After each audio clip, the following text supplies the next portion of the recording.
It is a real pleasure for me to introduce our speaker today. Professor Leila Lehnen was born in Paris, grew up in Brazil, Germany, and India. She studied German literature in Tübingen, Germany, where she completed her BA. She came to the United States on a study abroad program, completed a master's in comparative literature at the University of Washington in Seattle, and then her PhD in Spanish and Portuguese at Vanderbilt University. Her research and teaching areas lie primarily in contemporary Brazilian and Latin American literature. And of particular interest to her is the intersection between social justice and cultural production.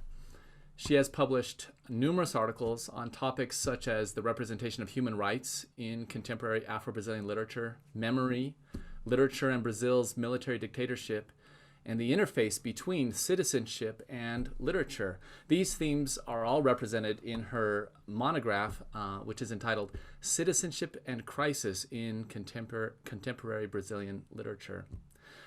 She's currently at Brown University in the Department of Portuguese and Brazilian Studies. Previously, she taught at the University of Colorado in Boulder, the University of New Mexico, and Macalester College.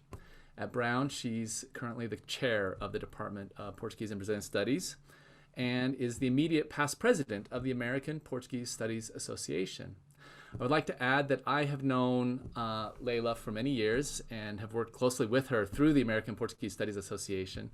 She's a committed scholar who's dedicated to nurturing and mentoring students, and I am honored to be her friend. Please join me in welcoming Leila to BYU today. Thank you, Rex. I'm so thrilled and so honored to be able to give this talk at BYU.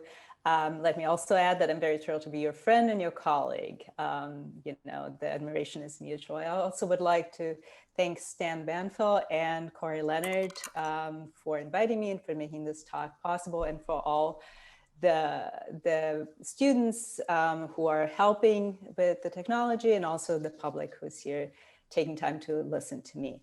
I would just like to add that you will see there are different translations in the text, and all the translations from Portuguese to English are mine. So all the mistakes are my mistakes. So let me begin. I also would like to thank the Kennedy Center for International Studies for making this opportunity possible. So I would like to start. In November of 2018, Brazil elected its 38th president, Jair Bolsonaro. A retired military officer, Bolsonaro ran on a right-wing political platform with strong populist echoes. His tenure has reverberated with a divisive discourse. To be fair, Bolsonaro's divisive political rhetoric is both fuel and symptom of the larger national panorama.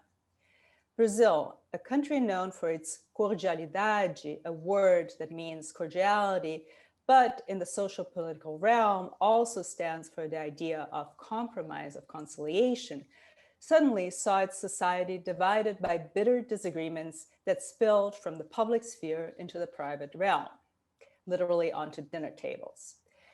For some political pundits, the factious tone of Brazil's political discourse can be traced to two events, or mainly two events: President Dilma Rousseff's impeachment in 2016 and the 2013 June marches, the Jornadas de Junho.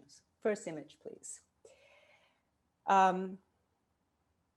For many, Rousseff's impeachment was a coup d'etat aimed at reversing the social gains achieved during the Workers' Party's presidencies that lasted from 2003 to 2016. Brazilian political scientist Luiz Felipe Miguel maintains that the coup had both a material and a symbolic dimension. In material terms, the reduction of socioeconomic inequality, next slide, threatened entrenched social hierarchies. Symbolically, these changes meant that previously marginalized groups, such as Afro-descendants, women, and members of the LGBTIQ+ communities, began to claim a space in Brazilian society. These groups gained access to the hallowed terrains of the middle and upper classes, such as public universities, next slide, or to the territories that, though public, were in effect enclaves of Brazil's upper social echelons, such as shopping malls and airports. Next slide, please. So you have a news piece here, and the headline reads, "Social Ascension Increases Racist Incidents in Universities and Shoppings." The impeachment was an attempt, and many say very successful, to neutralize these gains. Rousseff's removal sparked protests from both supporters and detractors. Demonstrations in favor of her impeachment were predominantly white and consisted of high and middle income urban sectors. Next slide, please. So this image caused quite a stir, as you can imagine, because what you see here is a couple with their child going to a demonstration in favor of Dilma Rousseff's impeachment. And as you can see, they have their nanny, who is Afro-Brazilian, taking the kids with them. And I think it's very indicative of certain social dynamics in Brazilian societies. So many marches featured signs expressing support for military intervention, evoking the 1964-85 military dictatorship in nostalgic terms. Next slide, please. Opponents of the impeachment also employed this language, the language of the dictatorship, next slide, that conjured the authoritarian regime, albeit in a negative tone, calling it a coup. Next slide, please. Besides mobilizing sectors from both the left and the right, the impeachment also produced a series of cultural commentaries. In May of 2017, Maria Augusta Ramos' documentary, The Process, next slide, was released. In June of 2019, another documentary, Petra Costa's Democracia em Vertigem, The Edge of Democracy, premiered on Netflix, next slide, and was nominated for an Oscar. In literary production, two books directly addressed the impeachment. The online volume, Golpe, Antologia Manifesto, next slide, which was released in 2016 solely online, and Session, next slide, a book of poems by Carioca poet Roy David Franco. In this presentation, I look at how contemporary Brazilian political poetry integrates the discourse of democracy via specific themes and tropes. I maintain that this literature not only assimilates a democratic vocabulary, but that literature's emphasis on language enriches our understanding of democracy by taking it beyond the institutional realm. The absorption of democratic lexicon into contemporary Brazilian literature allocates new meanings to this discourse, illustrating Antonio Cândido's perception that the value of a literary work lies not in that it reproduces life.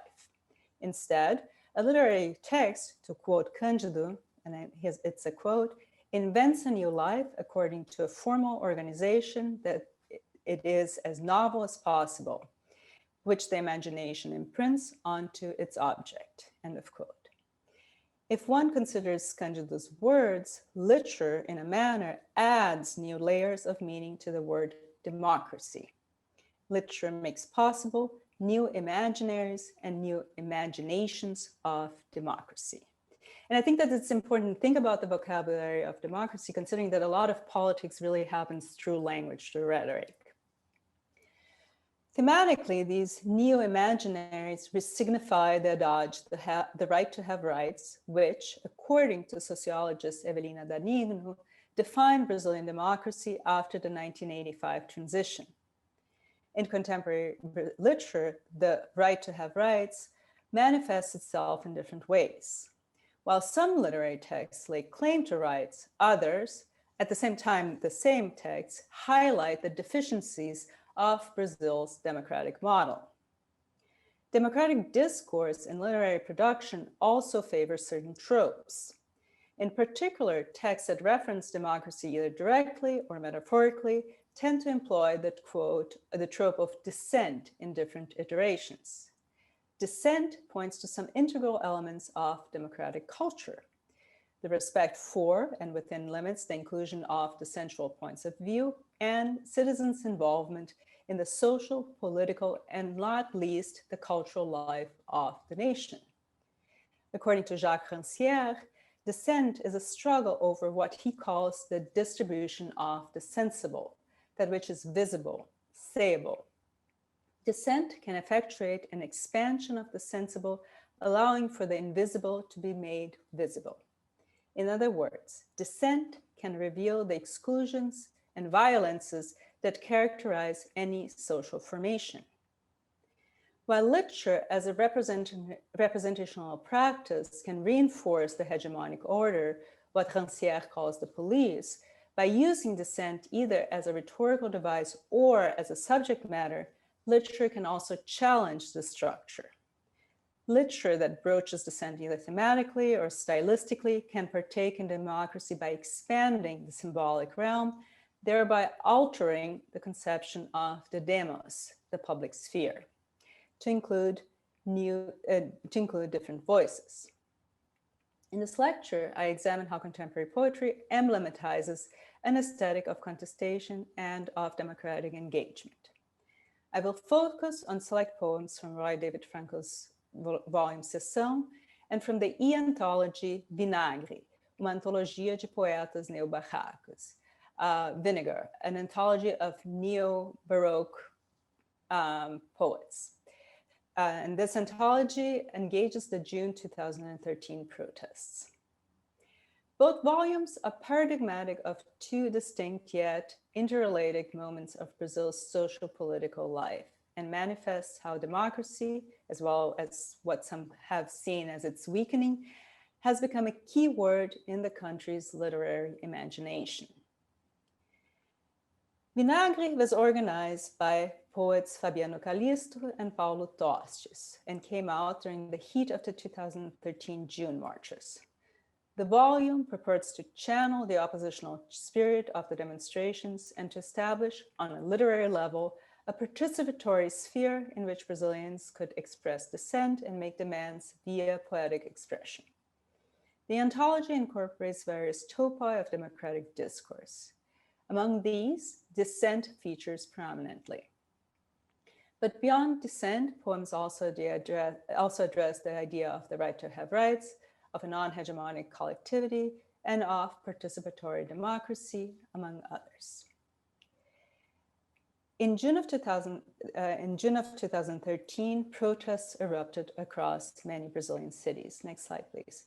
In response to a proposed 20-cent increase in public transportation fees. The wave of demonstrations was, in some estimates, the largest in Brazilian history. At the height, over 1 million citizens partook in the rallies. Protesters came from different walks of life, although a majority were young people who had their first taste of political activism during the Marchas de Junho. So the average age of the participant was about 25 years.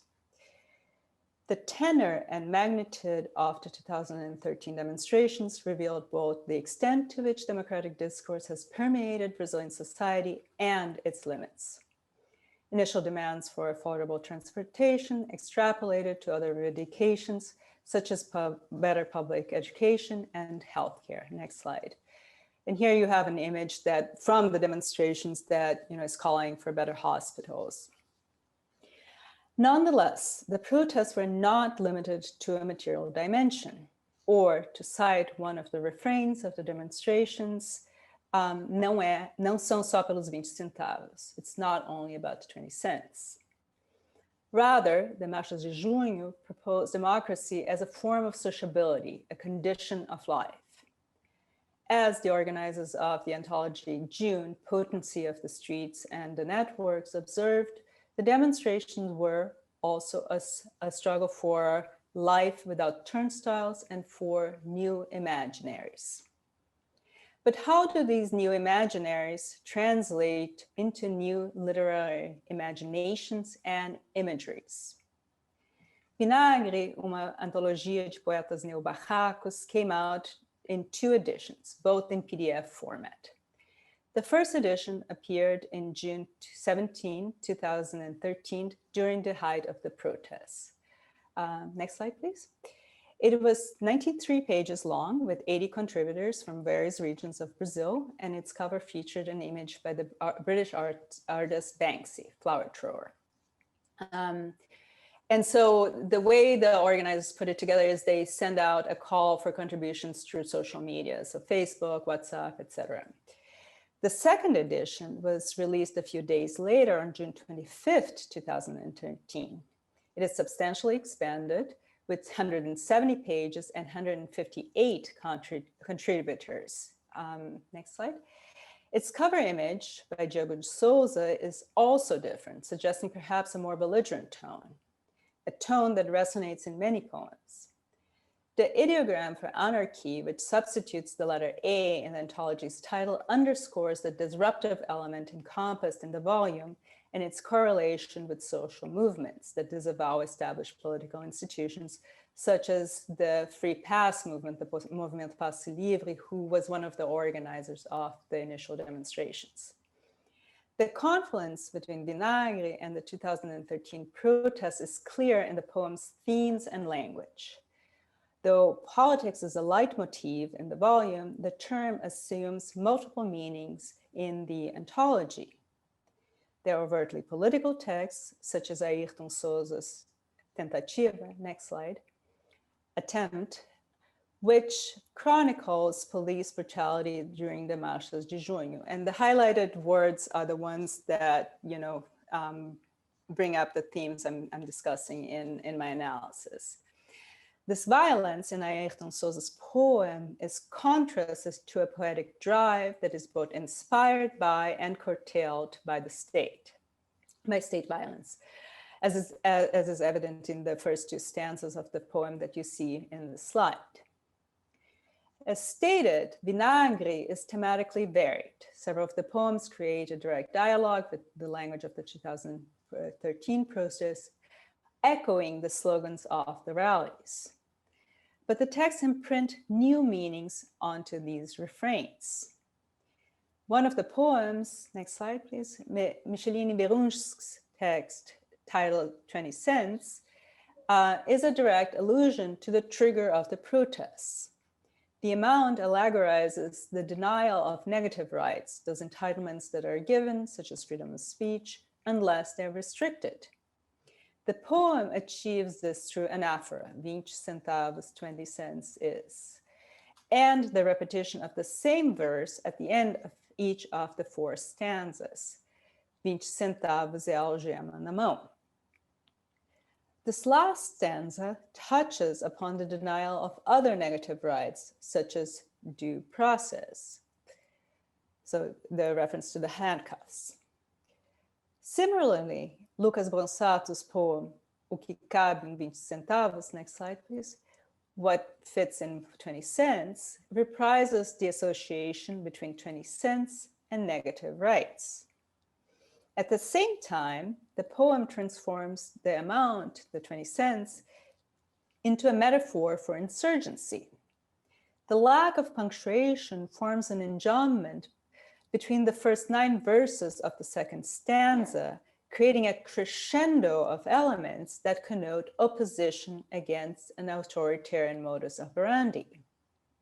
This modus operandi is described also using enjambment in the following verses of the same stanza, so verses 10 to 20, that culminate in the repeated assertion, e vai doer, vai doer. It is going to hurt, it's going to hurt. The affirmation hints at the price to be paid by the symbolic disturbance that the first 7 verses of the poem describe. So I'm going to read it in Portuguese, but you have it, the translation. Cabe cutucar sonhos adormecidos, desmascarar conservadores enrustidos, despolarizar falsas polaridades, cabe polarizar, politizar, fazer política com as próprias mãos e bocas e pernas. As we see in Berunsch's and Bronsato's poems, Vinagre seizes the language used during the marches, either in chanted refrains, slogans, or posters and memes, and reconfigures it aesthetically.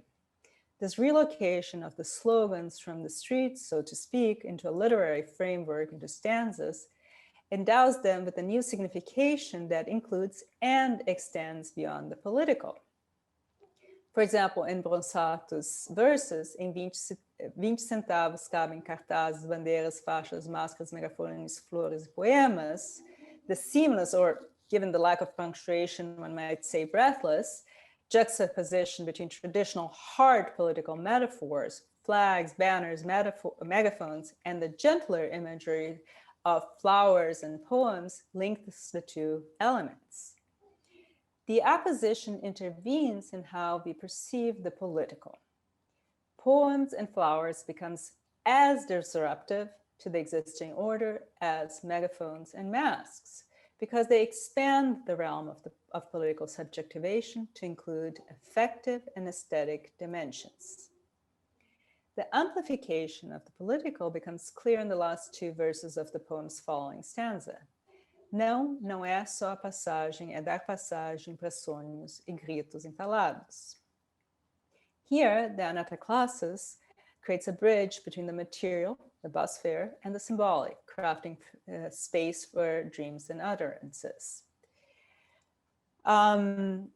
Bronçato's text thus insinuates that poetry can serve as, and I cite, both a medium for expressing dissenting messages and as an example of how language itself can function as a valuable democratic dissent through its ability to perform a metacritique on norms of discourse, end of quote. Dissent is also a key element in Roy David Frankel's text, Sessão. The book's title refers to session 091 of the House of Representatives held on April 17, 2016. Frankel transcribes whole or selections of speeches that members of the House gave at the hearing that voted to proceed with Dilma Rousseff's impeachment trial. By manipulating the transcripts, Frankel turns the addresses into what might be considered poems. The rearrangement of the political speeches into verses and stanzas ruptures the original text and transforms political rhetoric into a form of literary expression. Often, Frankel's experiments with citation lay bare unexpected patterns of rhyme, as in the following poem. Next slide, please. Where the reworking uncovers the alliteration in the second stanza. Tira, Dilma, entra, Temer, tira, Temer, entra, and so on and so forth. This literary reworking of the pronouncements lets us reflect on the meaning of politics. The poems of Sessão reveal how the word poetic, political, or poetic, political participates in the creation of an aesthetic that is both antagonistic, as evidenced in the language and the presentation of some of the original discourses. So the deputies were, in some cases, very, very aggressive in their pronouncements, especially when it came to pronouncing themselves in favor of the impeachment. And what Chantal Mouffe calls agonism. Frankel's writings are agonistic in the Mouffian sense of the word, in the sense that, taken together, the poems of Sessão present the reader with diverging yet juxtaposed points of view. The coincidence of the poems in a single physical and symbolic space, that of the book, creates a literary sphere of agonistic struggle in which the adversaries, or in this case, the contradictory poetic voices, confront each other. In this sense, one can read Sessão as a locus of democratic politics, which implies, I quote from Mouffe, the confrontation between conflicting hegemonic projects without possibility of reconciliation, end of quote. Sessão is political in that it creates a terrain of democratic antagonism that is not defined only by conflict, but rather implies the possibility of a dialogue, even though it's not always a conciliatory dialogue, between different political and social positionalities. While Sessão presents a range of political positions, the book also serves as a space where these positions can be questioned and, in a sense, subverted. Frankel transcribes speeches both for and against the impeachment, and the poems thus reveal a essential facet of democracy, in which, I quote again, Vermoof, disagreements are not only legitimate, but also necessary. And I think this idea of disagreement being necessary for democracy is something that is very powerful and has become ever more powerful in Brazil recently. Chantal Mouffe suggests that dissent is the condition sine qua non of democracy because it allows for various manifestations of citizen identification. The impossibility or obstruction of such types of identification can lead to intolerance and fundamentalism. In a way, then, secession becomes a counterpoint to Brazil's contemporary political and social spheres that are increasingly permeated by antagonism and intolerance. Frankel explains that, and I'm quoting him from an interview here, where he explains why he put the book together. So the quote, "Given that the country is divided, anything spoken is read only by those who have an opinion like one's own. And when you use concrete, transcribed words, you bring the interpretation to the reader, allowing people from different positions to reflect on these words." End quote. In addition to presenting the reader with multiple points of view, secession highlights the importance of political discourse in contemporary literary, and one might say cultural creation in general, and how literature is also inherently political. The political dimension of secession is also present in how literary creation can confront the reader with the materiality underlying language. This materiality, the power of language, of representation, became particularly palpable in Brazil's 2016 presidential elections, during which narratives that circulated on social media, especially through WhatsApp, became a decisive factor in determining the electoral results. So I'm going to focus now on some of the poems from secession, and my close reading will pay particular attention to how Franco molds the textual material into a political expression of dissent.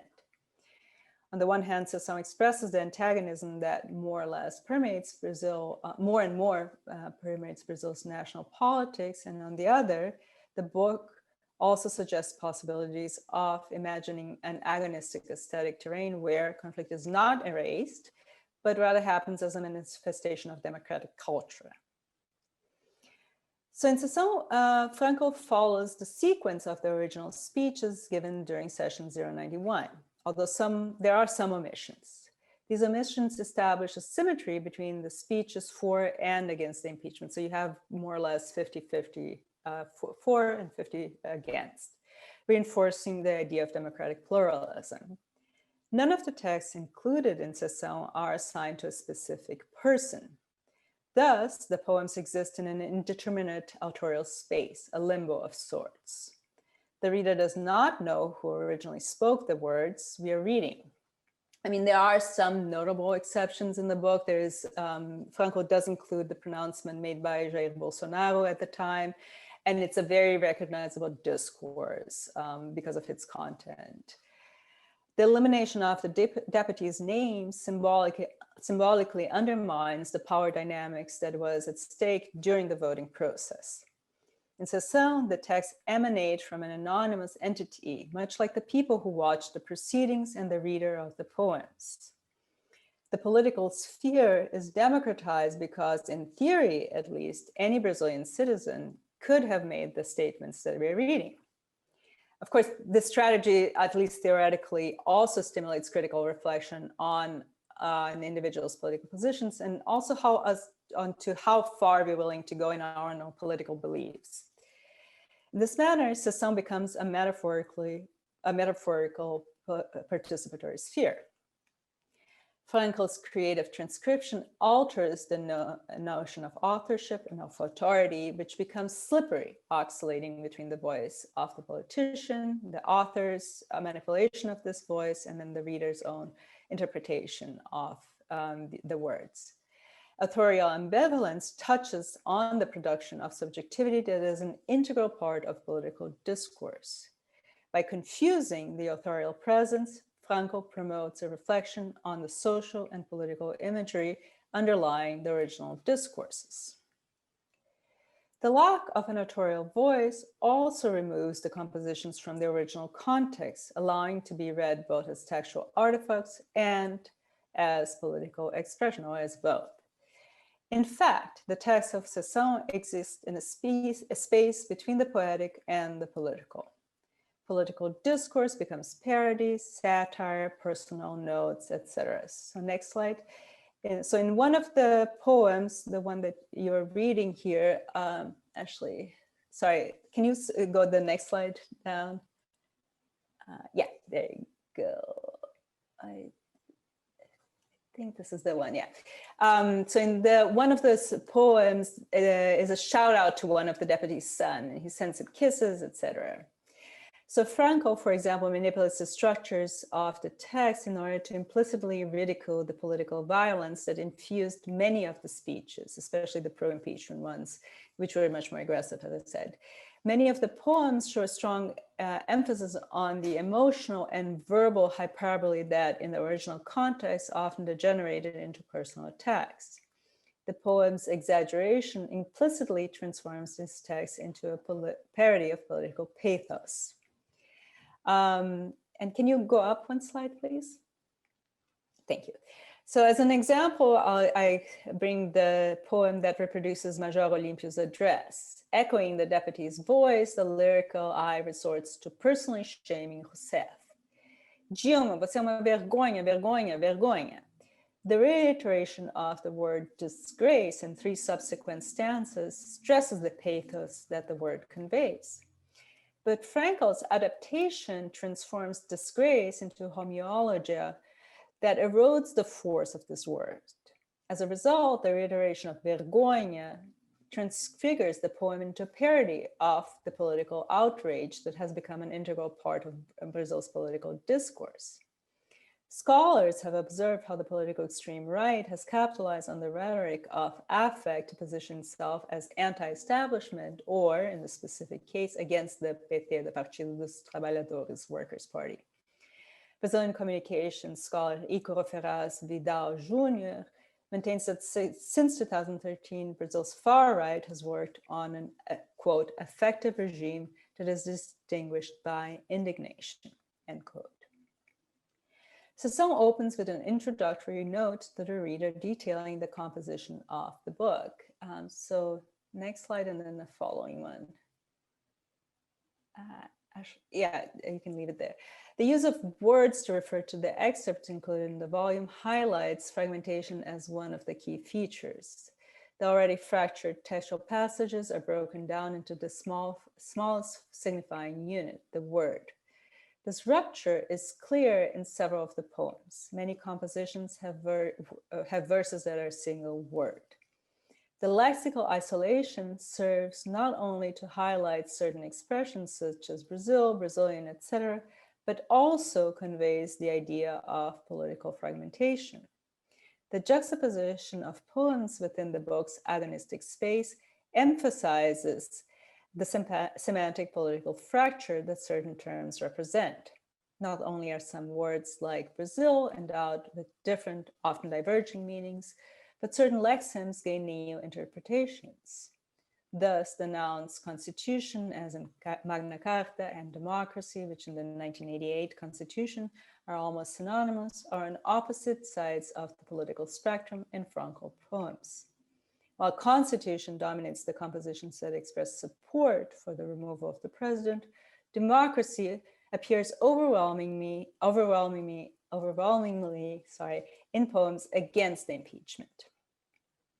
Although Franco maintains the phrasing and punctuation of the original speeches, he rearranges them graphically to emphasize certain words and/or phrases.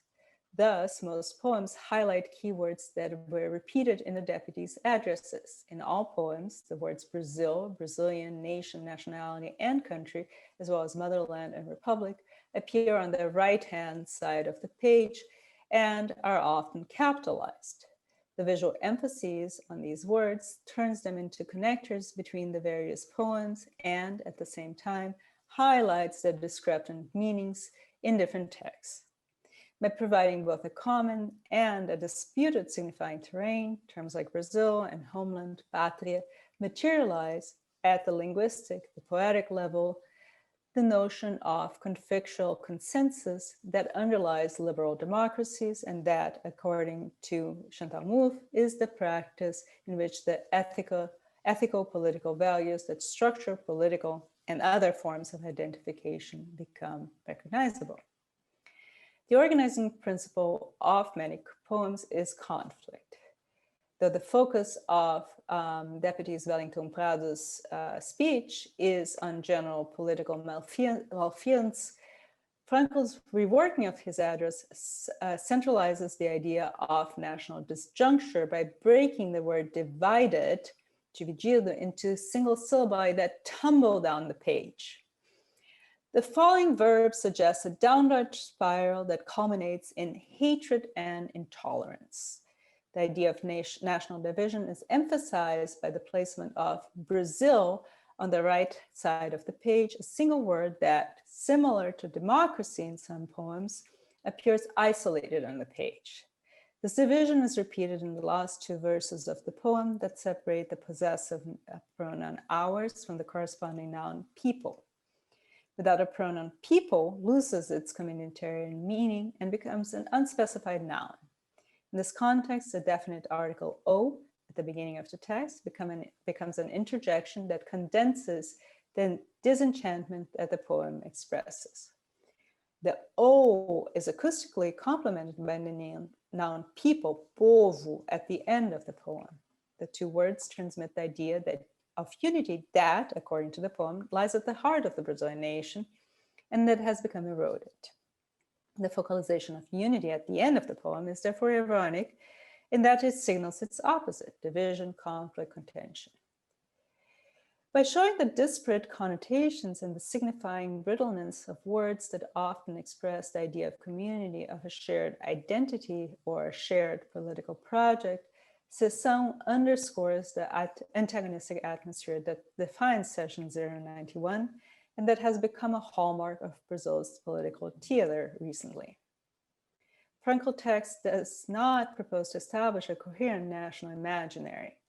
Rather, Sessão highlights competing visions of the nation and of national politics. It reveals how these visions are part of a configuration of power that, quote from Mouffe, is predicated on the exclusion of other possibilities, end quote. The opposition between the two generally oppositional points of view, in favor and against the impeachment, uncovers their respective roles in the configuration of power that underlies language, as well as the political stances reflected in the speeches of Session 091 and, by extension, in the poems of Sessão. I would like to end this presentation by asking the question of whether, in the context of the crisis, or perceived at least crisis, of democratic institutions and of the concept of democracy, literature can play a role in defining or perhaps even defending democracy. Can we establish new forms of social and political activism through the reading, teaching, and critical examination of literary expressions such as Vinagre and Sessão? I believe that the texts analyzed here reflect a redefinition in the understanding of democracy. Next slide, please. So, as Fabiano Callisto puts it in his poem Dark Medieval Times, and this is from Vinagre, poetic vandalism disrupts our perception of democracy. The poem conflates the literary, the vandals, who through language create dissent, so they perfume the concrete, the asphalt, the tedium, the sandal, and the activists who took part in the protests in the streets in 2013. Poetry and politics are therefore mutually enabling discourses. Poetic language splits open the political realm with scented words, even if sometimes these words do reek of vinegar. And the synesthesia of sorts is itself a political statement. It highlights the right to artistic expression, which, according to Antonio Cândido, is a human right. In light of this, I believe that literature, more than just reflecting what democracy is in Brazil, can help readers ponder on the meanings of democracy, and therefore what kinds of meanings readers want to imbue onto democratic culture and practice. Thank you.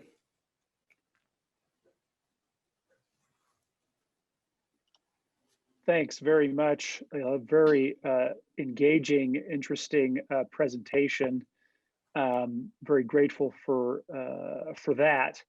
And so now what we'll do is we'll open it up for some questions.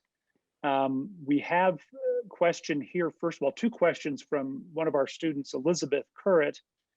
And first of all, I think she must be a Portuguese speaker, because her first question is, where can we get these books, the originals, not English translations?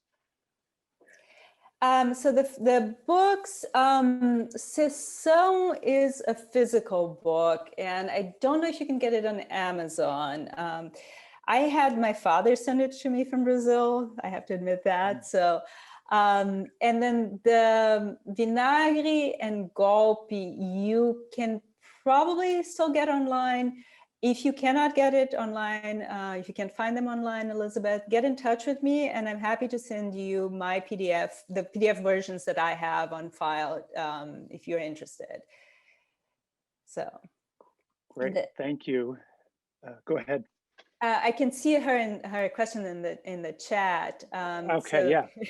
So what are the similarities and differences that you see between the current political climate in Brazil and what has been happening recently in the United States, political polarization protests, etc.? I think that there are a lot of similarities. As some of you might know, Bolsonaro, it has been called the Trump of the tropics, you know. I think that even before Bolsonaro, you already saw this polarization. Many people who voted for Bolsonaro voted against the Workers' Party, you know.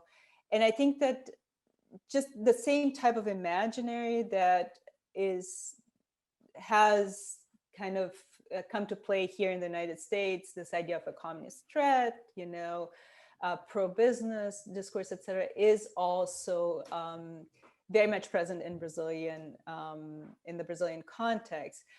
Bolsonaro does not necessarily help matters a whole lot, because he tends to also promote a certain division in rhetoric and in the social realm and in the political realm. So I do think that, you know, in terms of the elements of discourse, you can definitely see parallels, right, between the two countries. So. Well, let me jump in here and just maybe piggyback on that question. I guess as you were presenting this very interesting presentation, and making a pretty compelling case that this poetry can have sort of a real effect.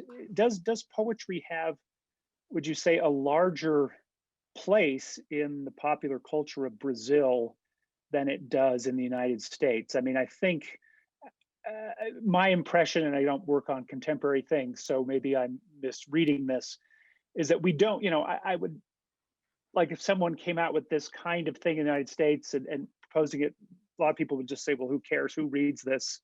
So I'm just looking for, is there a difference in the literary cultures and sort of the level of engagement with poetry in Brazil than in the United States, would you say? You know, I'm going to talk from a partially informed position because I'm not as familiar with the United States, you know, poetic scene. I think that different types of engagements. I mean, here in the United States, what you have, you know, the poet laureate of the states and the national poet laureate, right? So you have some very iconic figures that do, I think, play a role in national imaginary, at least for certain parts of the population. In Brazil, you have that to a certain degree, but I think that really where poetry has become a very, how would I say, a very important tool of social identification, of cultural identification, of a political tool, is in the peripheries, in the socioeconomically marginalized populations, where poetry, through readings, through the publication of poetry, et cetera, has become an instrument for people to really understand themselves, not just as marginalized subjects, but of subjects of rights and subjects who have an important voice in cultural production and in society. So you're muted. Sorry, I muted. Rex also has a question. Rex, do you want to just unmute and explain your question? Sure, Leila. What a fantastic presentation. Thank you so much. One thing that caught my eye when you were showing the second edition of Vinagre, I was surprised to see the MASP museum there in the background. I would have expected, I don't know, one of the government museums of Brasilia, or as being this institution that's kind of falling. Or what's your reading of the inclusion of the MASP museum here?